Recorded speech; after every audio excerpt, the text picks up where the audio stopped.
Oh, wait, there it is. Oh, it went. Can you guys see that? Yeah. Sorry, it totally jumped to the very end. There we go. Okay. Oops. I have to move everything around in order to. This is sad. Where's my husband when I need him? Okay, hold on. Let me get that. There we go. Okay. Can you guys hear me? Yep. Cool. I'm getting feedback from somebody. There we go. How do I make it so it'll play? There we go. Okay. Got you guys? Okay, so I'm going to talk about like what Sonia did, giving support to clients. Have you guys heard of the love languages? I know Jackie and Terry have. Yes. Okay, there we go. Okay, so we're going to talk about just briefly, because I know we're getting close to being out of time, but the 5 love languages is something that I teach a lot because I do counseling. In fact, I'm meeting with a brand new couple tonight as far as marriage counseling, and I do individual too. And one thing that I teach all the time is the 5 love languages because I love it and it works when you do it. And so you can apply this to your clients or you can apply it to your marriage. You can apply it to any relationship. You can apply it to your church calling. It's pretty much whatever you want.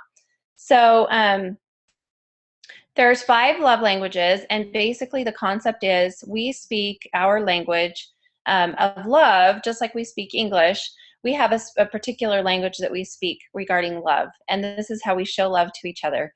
And we receive love. And generally, like if you think of your marriage, your spouse has a different love language generally than you do. And even if you do have the same love language, you still, like say you both have words of affirmation, you still might do it in different ways.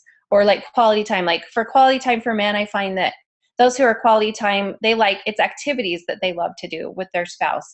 But if you're quality time for a female, you would rather have that one-on-one individual time just sitting and talking. So that's how they can differ, even if you're the same love language. It's good to learn more about it. So we're going to speak specifically about clients. So with our words of affirmation, Mark Twain said, "I can live for 2 months on a good compliment." So things like, "You look great in that suit," "You must be the best baker in the world." We don't want to do that with our clients quite so much, but just letting them know that you have heard them. And so when I'm talking to my clients on the phone, I really try to clue in and listen really intently to what they're saying. And if they say, I'm having a hard time or I struggled with this, then a lot of times I'll just reflect back what they've said. You don't always have to solve everything. You just have to sometimes be there and listen. And so you want to be there to offer encouragement, reinforce a difficult, and you've got it here, reinforce a difficult decision, call attention to progress made, acknowledge their unique perspective on something. That can be something that's really important. And this is not always easy to do. Even over texting, like I kind of bombed it over the weekend. I wasn't in the mood for, I had a client text me and she's like, "Can I have banana squash?" And so I looked it up because I wasn't sure. And it looked like it was pretty much like butternut squash, like really it was too high in calories and carbs. So I said, "It's not on the 5-in-1 list." And so she texted me back. She's like, "Well, that's a bummer because I was just given one. I'm getting really tired of not being able to eat healthy foods." And so I was like, "You can eat whatever you want." That I texted back to her. And then I was like, oh, that probably wasn't the best response. So I had to back up and try to offer lots of encouragement, and that I know it can be difficult and it can be really challenging to not eat every single thing you want, but it's really up to you and where you want to head and your goals. And so I tried to really turn it into positive words because I wasn't so positive in the beginning. That's not my forte. It's my husband's, but it's not mine. I work on that one because your tone and your quality of, like, your genuineness and your tone really come across in your words of affirmation. Sorry, I have to go back to that. If it's not there, if your tone of voice, even in a text, people can pick up on your tone of voice. And if it's not there, they'll understand, they'll pick up on it. And even with Voxer, you guys, when you're voxing back and forth, people are going to hear your tone of voice, and it's going to make a difference. And the tone is very much more important than the words that you're actually using. And if you're coming across genuine or not, that will really affect people whose love language is words of affirmation, and just everybody in general. Okay, then our quality time, it's all about focusing. Those people love to be not necessarily the center of attention, but if you're talking to them, they want your focus to be them. So if they can tell you're task managing and doing 20 other things and that you're really not paying attention to what they're saying, that will be tough for them. And so you really want to focus on them as you're talking with them. And you could be doing other things, but focus on what they're saying, and being able to reflect back what they're saying or mirror back what they're saying will be really, really important to them. So it involves sharing experiences, thoughts, feelings, desires in a friendly, uninterrupted way. So that's something that's good. I have a couple of slides that went well. This is kind of blurry, sorry. Most people do not listen with the intent to understand. They listen with the intent to reply. And we've been there where somebody's got a question and they're talking to you about their concern, and you're thinking about, how am I going to reply to this? Or what am I going to say to them? Or where is that? And we're really not listening. And what we need to do is just stop and listen. And then if we don't know the answer, we just say, I don't know. Can you give me a minute and I'll look it up and get back to you? Or let me think about that for a little while and I'll get back to you, so that you're able to fully listen and give your full attention, rather than, how am I going to reply to this? And you're trying to figure out your reply. I feel like this a lot. Do you mind if I strap your phone to my forehead so I can pretend you're looking at me when I talk? That's my husband. He's a big Facebooker. So I'm always like, can you like get off your phone for a second and listen to what I say? So that's what they want, though. They want your undivided attention, which can be hard. I know it's difficult when we've got so many things to do, but you can fake that one pretty well. Like I've done things and been able to give my attention to people. Acts of service, people, actions speak so much louder to them. If you don't say you're going to do something, just do it. That's the big thing for them. I don't want you to tell me, I'm going to do this, I promise I'll do this. They just want you to go and do it.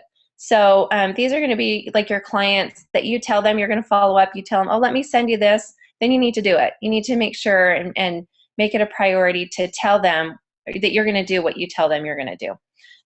Because that would be very important to them. Or if it's a little, nice thing that they would consider an act of service, like even what Sonia was talking about, if you call on a day that maybe is really important to them, that could be considered an act of service for them. If they're having a really tough day and you call and you talk them through it, that would mean the world to them if you're able to do that. And sometimes it's hard to figure out what people's love language is. If you stop and really listen to maybe some of their complaints, you'll figure out their love language pretty quickly. Like if they're complaining about, oh, they don't have time for me, or it's just hard because I don't have time for this, they're probably a quality time. Or, they were so rude. I couldn't believe what they were saying to me. Sorry, I have a fly flying around me. They would say that they would probably be words of affirmation. But usually if I just listen to sometimes what they're complaining the most about, you can key into what their love language is, because they're not feeling loved. And so that's what they'll complain about the most. Ironically, you'll figure it out that way. Or if you just pay attention to maybe some of the things that they do, like, oh, it was so wonderful. My husband, he took me out to dinner the other night and we loved it. We just had a great time together and we were able to, talk at dinner time. They're probably a quality time. Or my husband did this really sweet thing for me. They're probably an acts of service. So if you just really pay attention to what they're saying, you can figure out pretty quickly what their love language is. Okay, receiving gifts. Some people will respond well to visual symbols of respect and caring. And if this is the love language that you have, it's not necessarily the actual gift that you're giving them. It doesn't have to be expensive. Sometimes it's just the fact that you gave from your heart, that you thought about them. So that can kind of cross lines with the acts of service. Those love languages can kind of cross lines, but to this person, it really does matter. Like if you were to send a little infuser in the mail, then it probably would make a difference for them. Like, oh, wow, they were thinking of me. That's so sweet. Even something as simple as that can make a big difference. Or if it's just something that you're giving them from your heart And even if it's expressing trust and acknowledgement, that can mean a lot to people who are gift givers. You don't have to always be giving them a gift. They don't always have to have that. It's more just feeling respected and cared for. But of course, they love little gifts, and they love big gifts too. Okay, the last one is physical touch, and they feel most loved through appropriate physical touch. So a hug, pat on the back, a touch on the shoulder, high five. And I know that's difficult when we talk to people mostly on the phone, but you can smile when you're talking over the phone. Like, you can tell when somebody's like, hey, how are you doing? I hope you've had a great week. Or if you're like, hey, how are you doing? I think Tiari's really good at this. You can always tell she's got a smile on her face when she's calling and talking to you. And people can feel that warm hug even if it's over the phone. So that's something that is really important. And then if you do get to see them in person, it's important to give them a hug or to pat them on the shoulder or to make sure that they know that you care about them. And I found this and thought it was fun. Have you hugged your client today? And I think if you guys get a chance, I don't know if we want to watch it now. I have that little video. I don't even know if it'll play. Have you guys seen the video? Do you guys want to watch it? Yes, no? If it'll play? Okay, we'll play it. Yes, I totally want to watch it. Here any minute. Come on now. Is Santa even real? You can't doubt Jason, otherwise you don't get presents. Santa!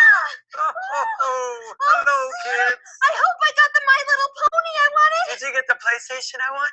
Hey, Santa, if you're real, then where are all the presents? Well, you see, kids, I really wanted to go the extra mile this Christmas, so I analyzed each of your love languages. Love languages? For example, Mallory, your love language is words of affirmation. So, here is your gift. Your hair is the most beautiful hair within at least a 1 mile radius. But we're in rural Kansas. There's no one else in a 1 mile radius.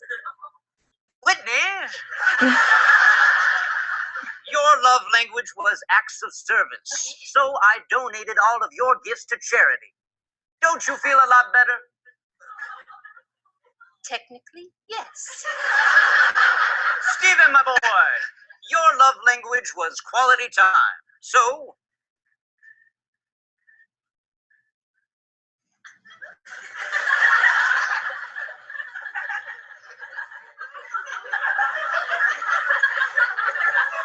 I'm glad we did this.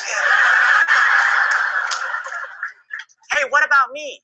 Oh, Jason, your love language actually was receiving gifts. So here is a skateboard, and an iPod, and a vacation to Hawaii. And why don't you take this PlayStation as well? I'm sure that he doesn't want it anymore. Kids, what are you doing down here? You don't want Santa to see you. Herman Jones, your love language was physical touch.